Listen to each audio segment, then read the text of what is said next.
Bonjour les graphes, ravi de vous retrouver pour cette nouvelle vidéo. Comme chaque week-end, chaque semaine, on fait un point hebdo ensemble sur les marchés, le CAC 40 et différents indices, matières premières, et puis derrière on fait un petit point sur les actions, les opportunités qui sont à saisir. Alors cette semaine assez intéressante, pour ne pas dire surprenante même, puisque concrètement je pense que c'était assez intéressant parce que ces dernières semaines, clairement, on n'arrêtait pas de recevoir courrier après courrier des différents brokers qui nous expliquaient justement qu'ils baissaient la possibilité de prendre du levier parce qu'ils s'attendaient à énormément de volatilité et donc de prise de risque, etc. Et finalement, ces élections, personne n'avait tort, dans le sens de dire attention, méfiance à la volatilité, sauf que la volatilité, elle était à la hausse. Assez de manière surprenante, je suis passé à côté à titre personnel, c'est-à-dire qu'on s'attendait, contrairement à ce que les sondages, et bien entendu ils s'étaient bien améliorés les sondages depuis 2016, mais apparemment pas assez, puisque l'avance de Biden qui était dans les sondages depuis plusieurs semaines, tout simplement on est venu à quelque chose de très serré. Et du coup, c'est ça justement qui est très intéressant, parce que dans l'anticipation justement que ça allait être très serré, en premier coup, le marché donc s'est mis à baisser. Mais ensuite, très rapidement, le marché s'est mis à jouer la victoire de Biden, très bien, mais ce qui est le plus surprenant, c'est que le marché s'est mis à jouer finalement le gain du Sénat par les républicains, alors que concrètement, c'est quelque chose où on ne va pas avoir la réponse avant la fin de l'année, même janvier. On ne va pas avoir de réponse certainement aussi parce que Trump, évidemment, fait du Trump. On se l'était dit avant, c'est-à-dire qu'il va exiger des recomptages. Et quelque part, il a le droit, parce que dans quand même pas mal de swing states, ça se joue à quelques centaines de voix, quelques milliers de voix, sur plusieurs millions. Donc, c'est clair et net qu'il y a du terrain, il y a du grain à moudre là-dessus.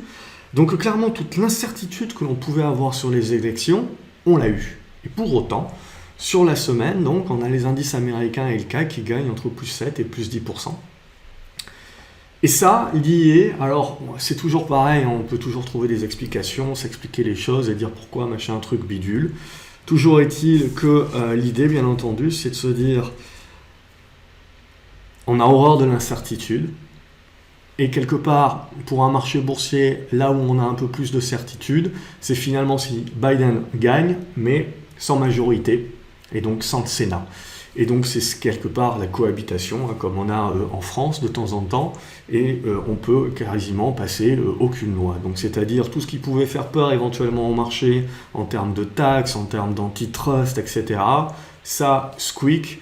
Si le Sénat garde la majorité républicaine, Biden, quelque part, il aura du mal à faire quoi que ce soit. Et c'est ce que le marché a pricé, et on l'a vu dès le mercredi, avec une explosion des GAFAM, et donc une explosion surtout donc, du Nasdaq. Et après, le reste a suivi. Ce qui était très, très intéressant, j'ai trouvé, cette semaine, c'est que on a quasiment tout qu'à marcher. C'est-à-dire les valeurs qui étaient pro-Trump, c'est-à-dire essentiellement bancaires, essentiellement pétrole, qui ont très bien rebondi, qui ont très bien performé sur le début de la semaine, et même après quand on a finalement, même si on a une petite consolidation aujourd'hui, mais parce qu'on a un peu plus de conviction que c'est Biden qui va passer, mais comme il passe avec pas les pleins pouvoirs très certainement, mais il faudra attendre janvier encore une fois pour le savoir réellement. Et derrière, on a eu tout ce qui est valeur cannabis, on en avait parlé déjà dans l'académie, je sais plus, en tout cas on l'a joué. Donc tout ce qui est valeur cannabis et tout ce qui est solaire également, énergie renouvelable, qui a bien performé. Et tout ça a continué de performer. Donc on se retrouve avec une hausse exponentielle qui nous fait revenir sur des niveaux intéressants. On va en parler. Et clairement, là, ça, c'était la surprise du chef, comme on dit. Et donc du coup, ce qui va devenir très intéressant maintenant, parce que ce qu'on réalise, c'est qu'il n'y a pas de contrepartie. Donc, c'est-à-dire que quand on avait décroché le marché la semaine dernière, on n'avait eu pas de contrepartie finalement, et on avait tenu donc la zone des 4500, 4520 points, et donc on a bien vu donc que cette zone-là, elle a attiré.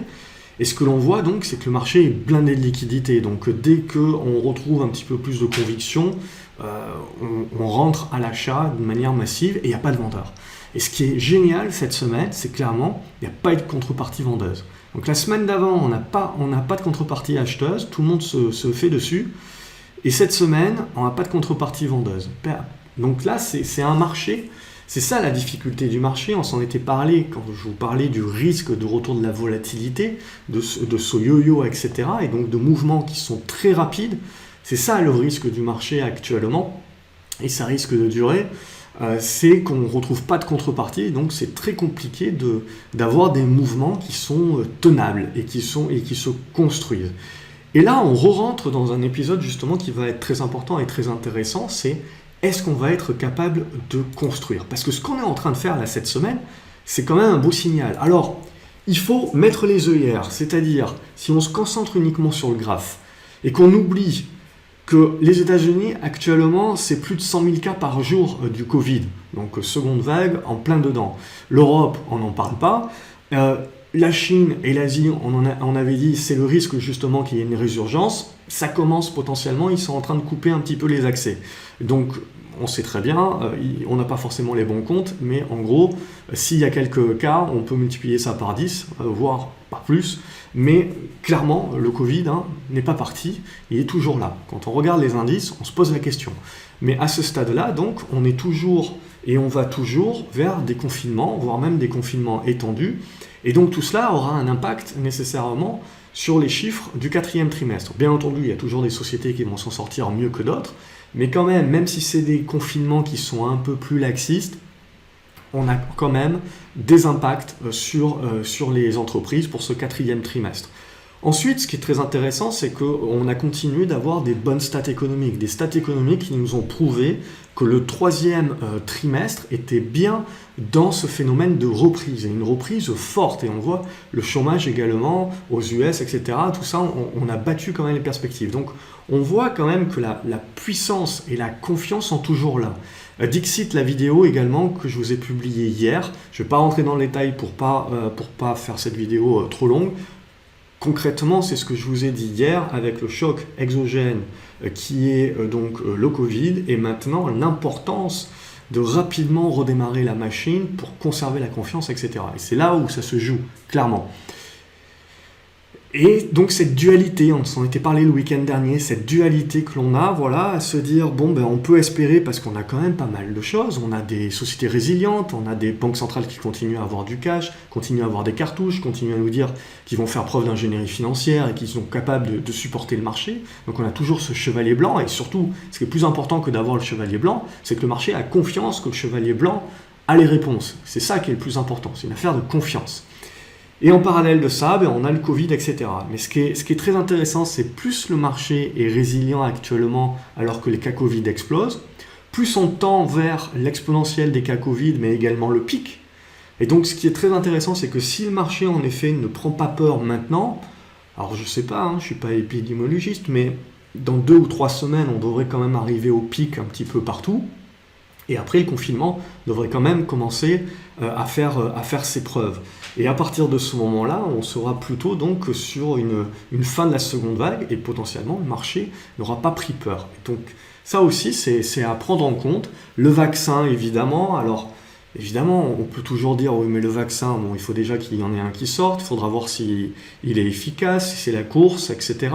Puis derrière, il faudra le produire en quantité suffisante. Il faudra pouvoir avoir la logistique pour le livrer, il faudra que les gens décident de le prendre. Alors on peut toujours rendre obligatoire le vaccin, etc. Bref, tout ça aussi, ça va poser pas mal de questions, d'éthique, de jurisprudence, et tout ça, il y aura tout un tas de choses là-dessus. Bref, on est en face toujours d'un mur de crainte, d'un mur d'incertitude. Mais ça ne change pas, c'est toujours le cas en bourse. Et donc si je mets les œillères sur tout ça, et que je regarde que le graphique, la seule chose que je me dis, c'est je me méfie quand même parce que je sais qu'il n'y a pas vraiment de contrepartie à la hausse et à la baisse. Mais concrètement, aujourd'hui, graphiquement parlant, je suis en face d'un retournement de marché quand je regarde le CAC 40. Alors il manque encore de la confirmation, bien entendu. Si je dézoome en hebdomadaire, il y a encore énormément de boulot, notamment casser cette zone des 5100 points par exemple. Mais j'ai quand même fait un sacré boulot, parce que la semaine dernière, on se disait quand même c'est pas top, on va faire le rebond à titre personnel également, je pensais que le rebond allait se maintenir en mode technique, et que derrière, bien entendu, l'incertitude qu'on a eue sur les élections présidentielles US, on l'a eu, et le marché a fait le contraire de ce qu'on aurait pu penser, parce que comme je vous l'ai dit, potentiellement, on joue le fait que Biden n'aura pas les pleins pouvoirs, et que donc ça sera un président quelque part qui ne pourra pas décider grand-chose. Mais ça, encore une fois, le marché l'a anticipé, mais comme je vous l'ai dit, le Sénat ne sera pas départagé très certainement avant janvier. Et puis on va quand même conserver cette incertitude sur les élections, puisque Trump il va pas lâcher. Il va demander des recomptages, etc. Bref, je pense qu'on n'en a pas fini. Donc ça aussi, ça veut dire que le stimulus, potentiellement, il va pas sortir demain à la veille. Et on sait que les Américains en ont besoin, d'autant plus dans une période où on a les cas Covid qui explosent. Bref, tout ça, ça a un impact également sur la consommation, sur Noël, etc. Donc il y a tout un tas de choses qui sont en jeu là-dessus. Mais pour le moment, le marché, il en fait fi, et donc il ne regarde pas ça. Et concrètement, si on regarde graphiquement parlant le CAC 40, on serait tenté de dire que tant qu'on va tenir la zone des 4840, 4880, on reste dans une phase de retournement. Alors soit en effet on va consolider et on n'a pas de contrepartie acheteuse et donc on ne tient pas les supports et on réenfonce tout sous les 4840, on va refermer ce gap à 4730, mais globalement en fait on annulerait le signal en cours. Soit on arrive pour une fois à avoir de la contrepartie. On a des acheteurs qui achètent le pullback, qui achètent le retracement, qui arrivent à maintenir le marché au-dessus des 4820, 4840, c'est pour moi mon pivot, j'ai 4880 un petit peu plus haut, et qui permettent et qui arrivent à faire derrière la relance haussière, c'est-à-dire sur cassure des 4990, 5000 points. Et là, on s'ouvre les 5100. Et là, ça devient vraiment intéressant, parce que les 5100 deviennent vraiment un carrefour à beaucoup plus moyen long terme pour éventuellement enclencher un retournement plus durable sur le CAC 40. Et ça se fera avec quoi? Ça se fera avec les valeurs pétrolières, ça se fera avec les valeurs bancaires. Ça veut dire quoi? Ça veut dire que clairement le marché, au-delà des élections US, au-delà de l'espoir du stimulus, jouera beaucoup plus concrètement la reprise économique, la fin du Covid, le vaccin, que sais-je, mais en tout cas, il jouera des éléments d'espoir. Et ça, vraiment, c'est là où ça va être très intéressant maintenant sur la semaine prochaine, c'est de voir comment on digère ces élections US, alors qu'on va rester dans l'incertitude.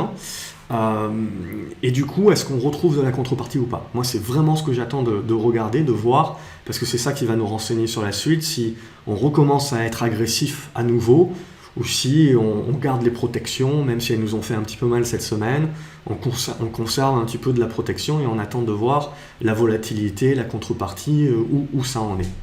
Si on regarde le Nasdaq, hop, voilà, si on regarde le Nasdaq, donc une explosion, gap sur gap, et on arrive sur la résistance oblique. Par contre, la Bollinger Haute est en train de s'écarter.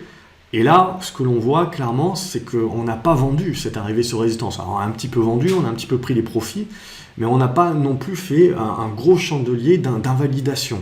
Et ça, je veux dire, tant qu'on va tenir dorénavant la zone des 11 700 points à 11 850 points, on est au contact et on est prêt à breaker. Et si on break, on s'ouvre potentiellement à nouveau les 12 200 points et potentiellement à nouveau une attaque des plus hauts sur les 12 400 points.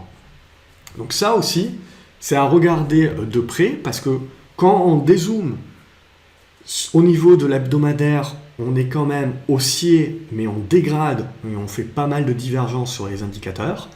Mais si on s'attarde uniquement sur le graphique des prix, à ce stade-là, on est en train de tester une résistance. Il faudra voir si ce week-end ou pas, le marché décide de se reconcentrer sur le Covid ou pas.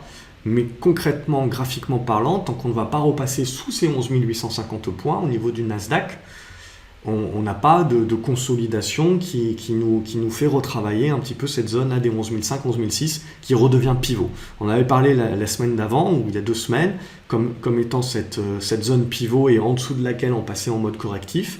Et donc là, ce que l'on voit, c'est qu'avec ce zigzag qu'on est en train de mettre en place maintenant depuis 2 mois, eh ben, on a notre figure en triangle symétrique. Et on est déjà en train de tester le haut et potentiellement de passer. Si on arrive à passer, bon, potentiellement, ça sera un triangle plutôt ascendant qu'il faudra éventuellement voir et il faudra voir la suite. Mais en tout cas, c'est haussier, point barre à ce stade-là.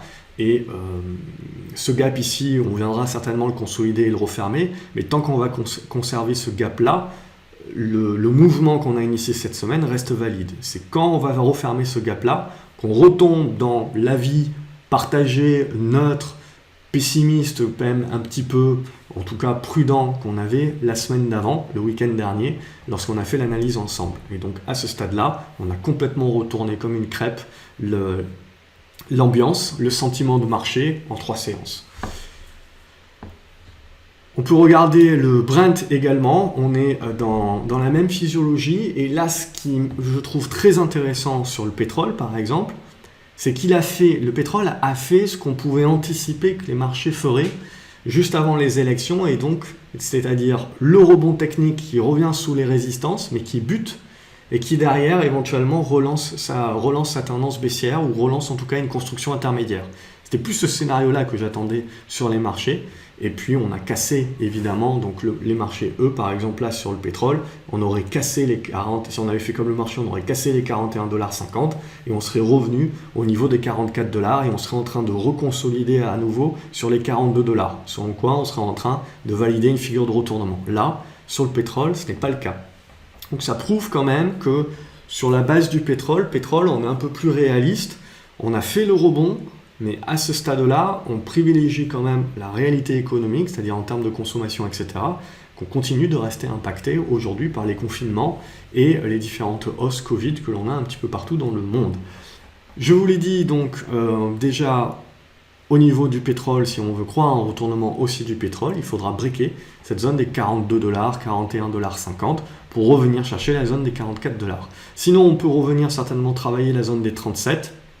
Bon, en gros, on est dans une phase où on va se chercher à ce stade-là, mais tant qu'on n'arrive pas à repasser au-dessus des 42, 44 $, on n'a pas de retournement à la hausse au niveau du pétrole. Au niveau de l'or, du coup, on est retourné chercher de la protection sur l'or. Donc, c'est-à-dire, c'est très intéressant parce que depuis tous les temps, on vous a toujours expliqué qu'il y avait une corrélation, c'est-à-dire que l'or montait quand les actions baissaient. Et ainsi de suite. Et là, ce que l'on constate, c'est que ça va de concert. C'est-à-dire que la phase haussière sur l'or a accompagné une phase haussière sur les marchés actions. Et là, une nouvelle fois, on a une semaine qui pulvérise tout sur les achats actions. Et également sur l'or, on voit qu'on acte le retournement à la hausse. Alors on est dans une tendance haussière de fond, mais là on acte à court terme la validation qu'on relance la tendance haussière. Pourquoi ?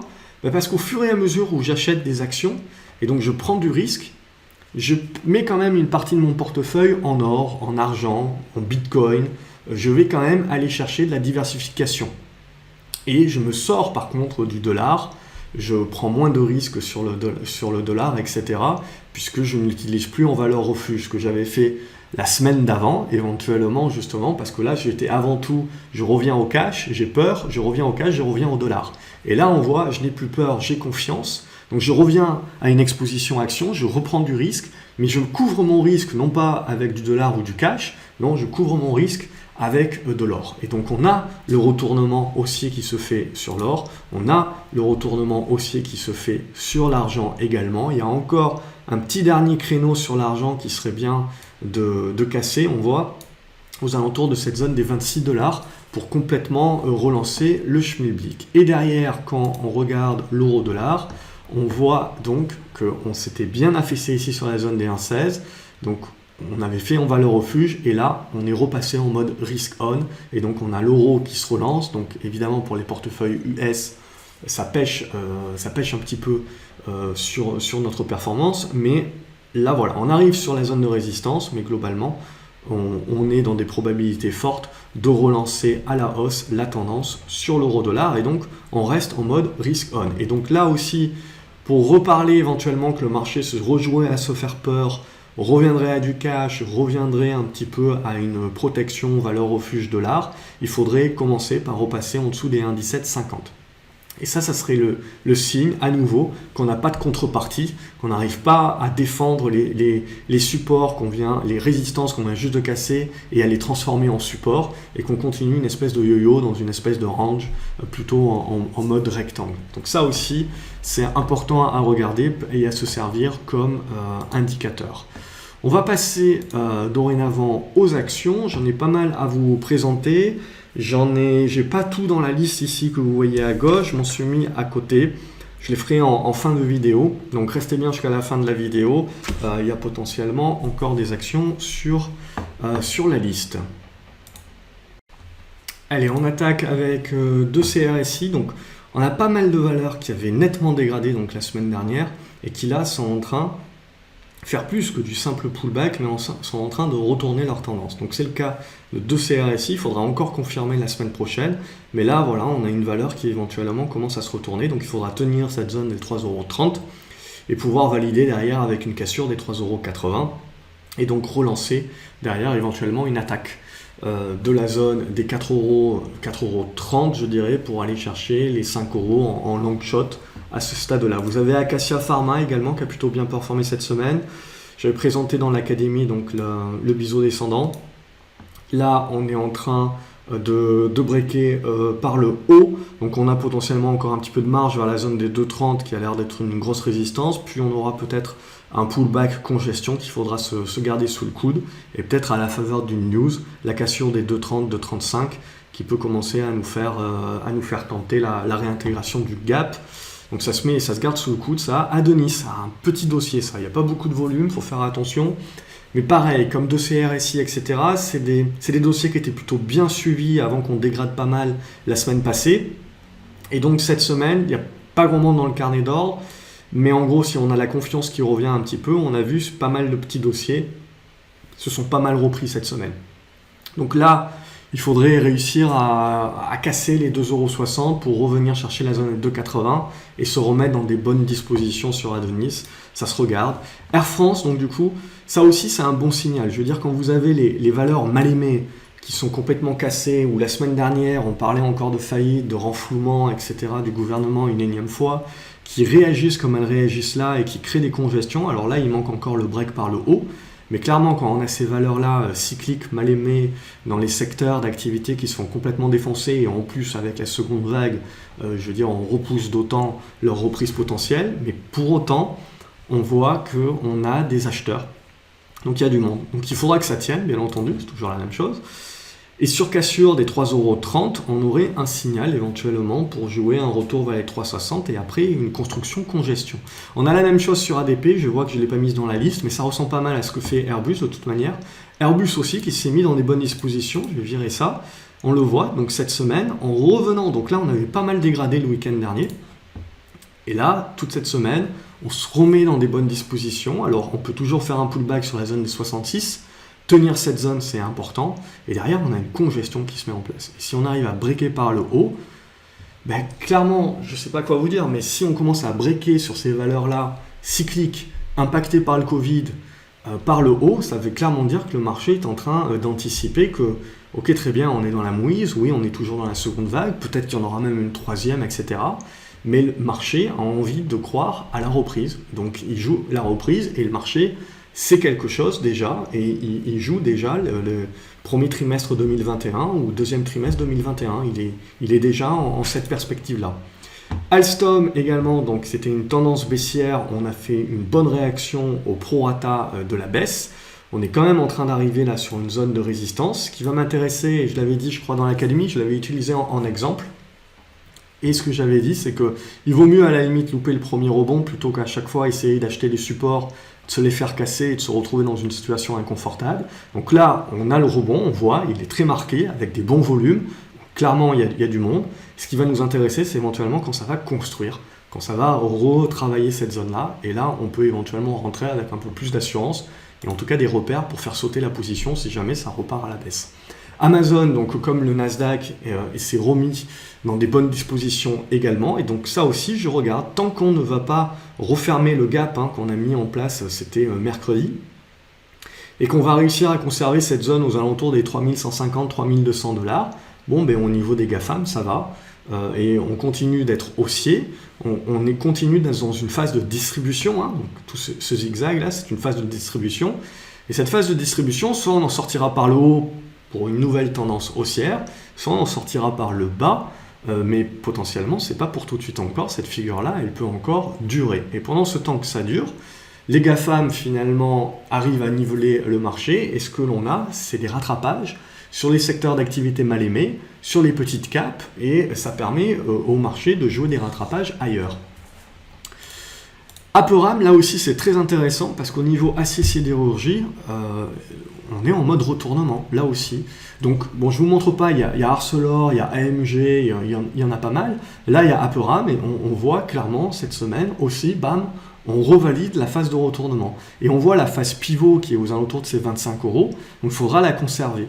Donc c'est ça aussi qui va être très important maintenant, c'est qu'à un moment donné ou à un autre, on va consolider, on va revenir tester cette zone pivot, il faudra la tenir, prouver qu'il y a de la contrepartie.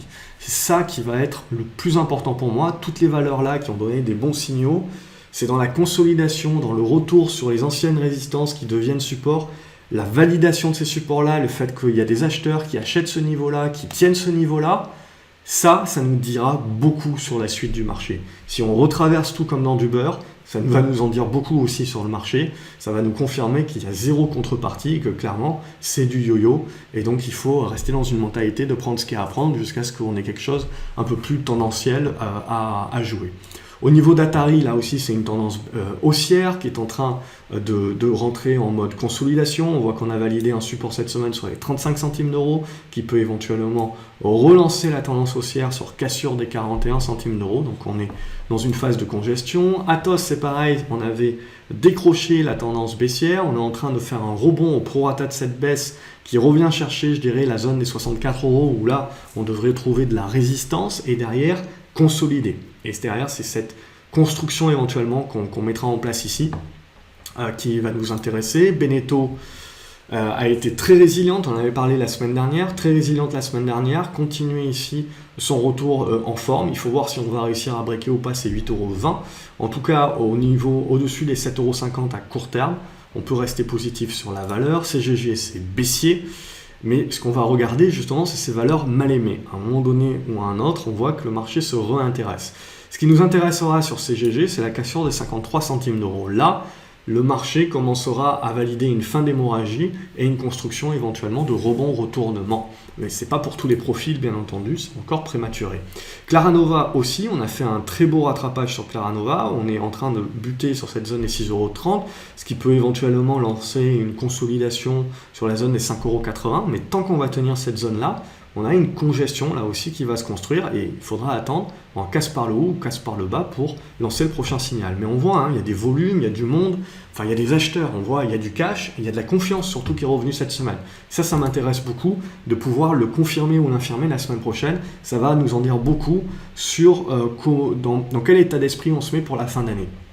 Crédit Agricole, pareil, donc les banques qui broyait du noir depuis un petit moment, la semaine dernière qui avait lâché également, et là, boum, effet rattrapage, on revalide donc sur Crédit Agricole le niveau des 7 € comme pivot, donc il faut tenir ce niveau-là, si on le recasse par le bas, ben, patatras, on retombe un petit peu dans de la défiance, dans de la neutralité, un petit peu avec beaucoup de prudence et de scepticisme. Mais tant qu'on est au-dessus de ces 7 €, on est dans une construction intéressante. Bien entendu, avant de redevenir optimiste sur les bancaires, il y a encore beaucoup de boulot. Et ça passera déjà par la cassure des 7,85 €. Regardez Natixis également.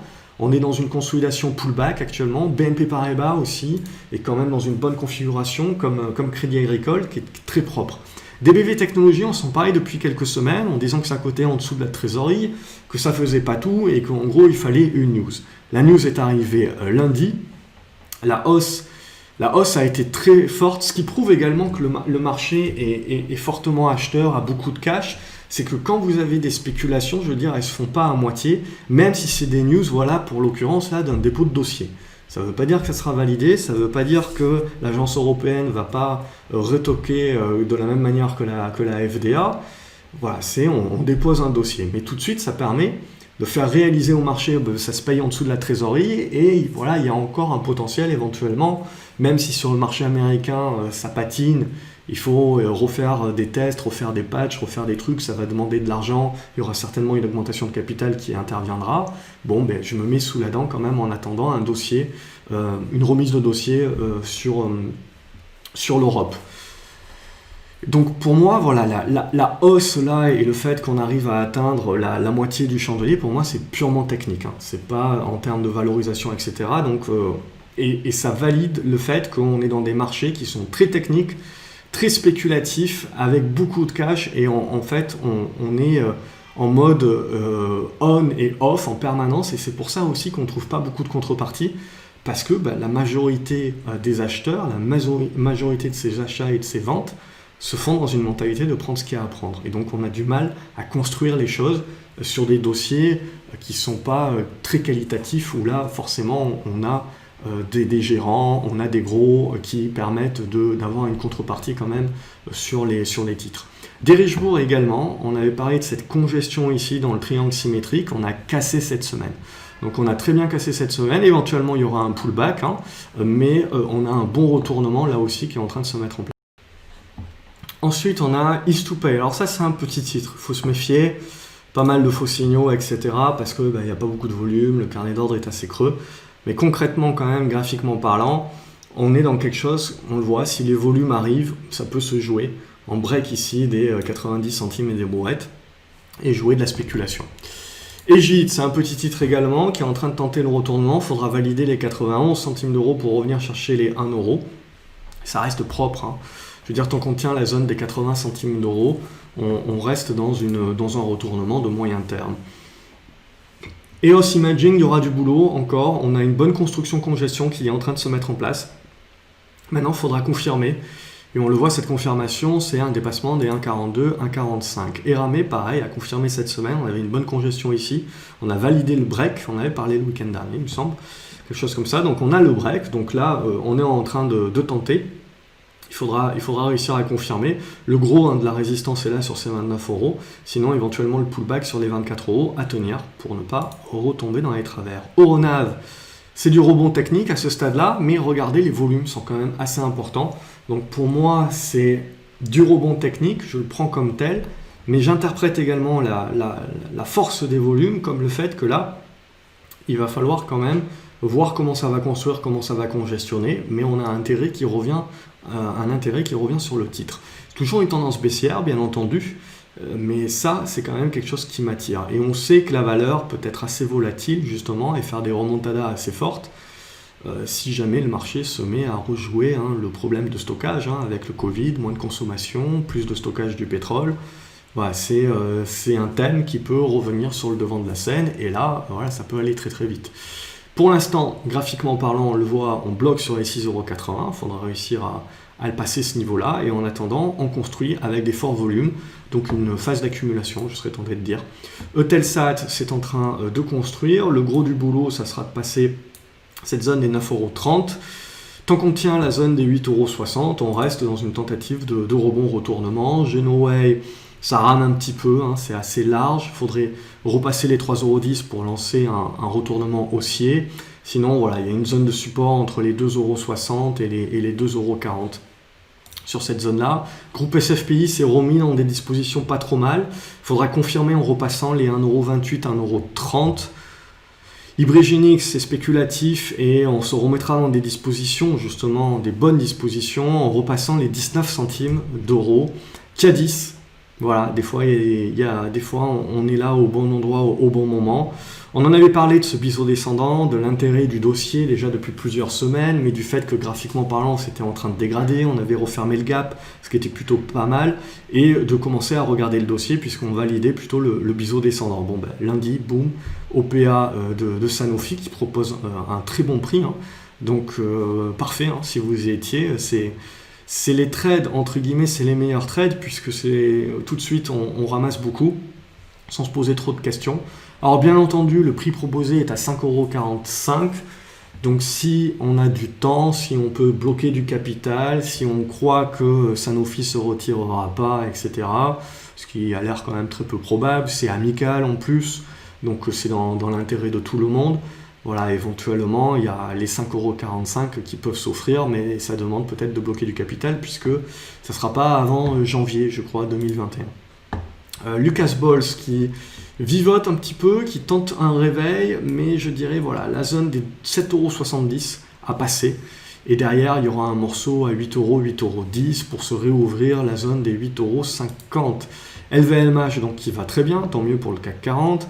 On aura cette zone-là sur les 400, 410, 420 € à tenir éventuellement sur une consolidation.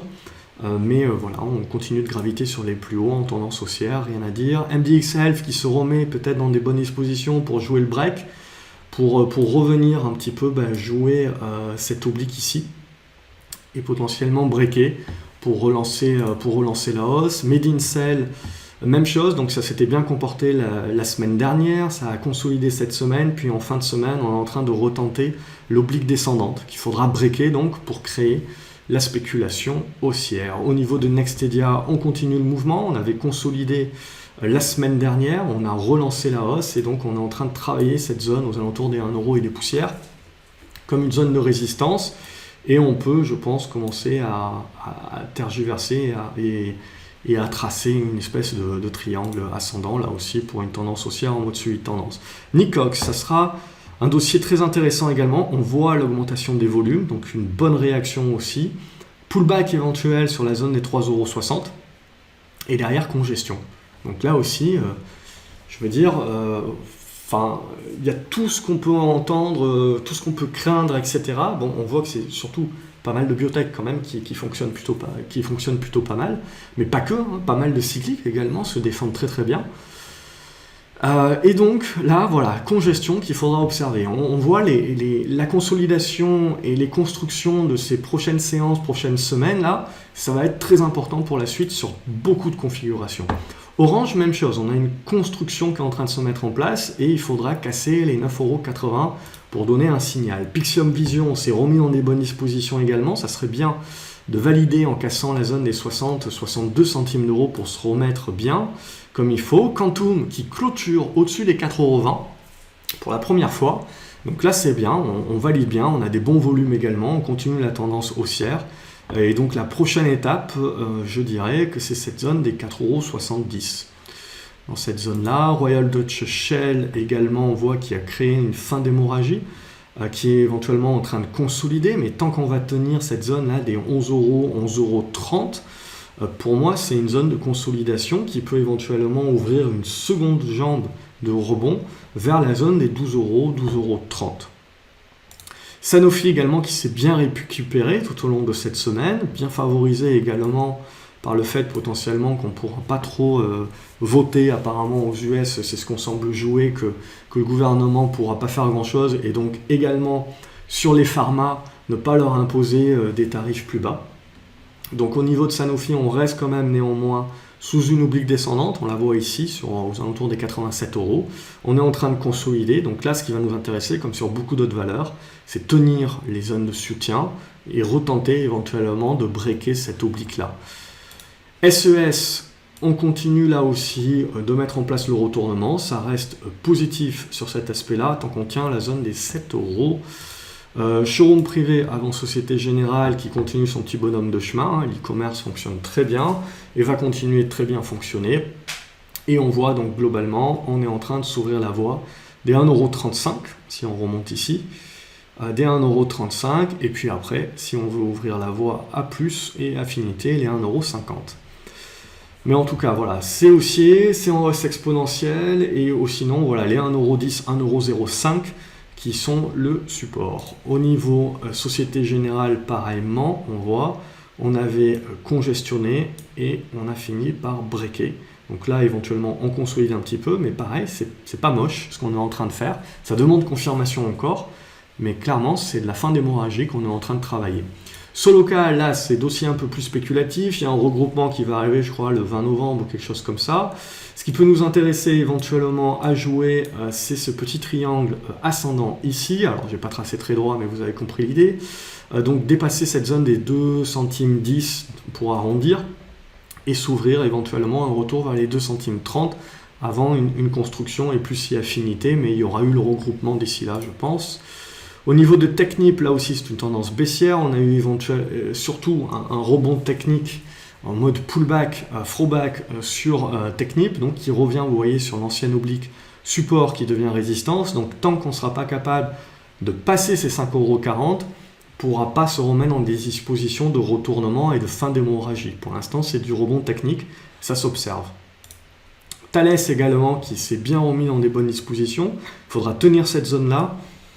On peut revenir chercher les 61,10 €, mais derrière, il faudra relancer. On le voit, ça va être super important la semaine prochaine de voir un petit peu comment les acheteurs défendent les supports. TeraDiag, pareil, on a réussi à défendre par 2 fois cette semaine, cette zone-là des 2,90 € qui permet une relance, et aujourd'hui d'aller chercher aux alentours des 3,70 € qui vont servir de résistance. Donc on est en train de construire quelque part une figure sur TeraDiag et de zigzaguer entre les deux. Total, donc on voit là aussi du rebond technique qui est revenu sur la résistance, on est en train de consolider, mais en gros, voilà, pareil, on construit une fin d'hémorragie là-dessus. Et ce qui sera très intéressant, c'est de conserver ces 26,50 €, de pouvoir briquer par le haut et là de continuer d'activer le rebond. Ubisoft, ça reste positif, malgré les retards des jeux qui ont été annoncés. On voit qu'au-dessus des 75 €, on reste dans des bonnes dispositions. Unibail, Rodamco, ce qui serait intéressant pour retravailler un peu le dossier en mode spécu, c'est de repasser cette zone des 36 € à 37 € pour se remettre dans des dispositions un peu d'attaque. Là, on est un petit peu en mode neutre ici, tant qu'on est là-dedans. Virbac, ça reste positif. On est en train de congestionner dans cette zone et donc de construire une figure, donc avec les 220-25 € à casser par le haut pour continuer. Voyageurs du monde, ça aussi c'est intéressant. Vous avez eu d'autres, Pierre et Vacances, Compagnie des Alpes, tout ce qui est tourisme et compagnie et qui est forcément impacté par le Covid. Il y a eu un regain d'espoir tout au long de cette semaine. On voit, et pas à moitié, on voit Voyageurs du monde qui gagne 15 € quand même en l'espace d'une semaine. Alors bien entendu, ça va bloquer à un moment donné, reconsolider, mais ça va permettre de construire des repères, des figures, de la construction qui nous permet justement d'être au-delà de juste la tendance baissière qui tombe comme un couteau. Et là, on a des repères à nouveau.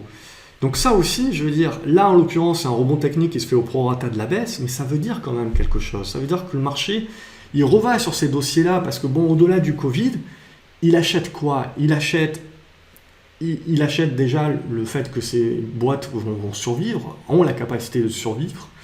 Il achète également des valorisations très basses actuellement, très intéressantes, et donc il achète surtout l'avenir. Et pas l'avenir dans 5 ans, etc.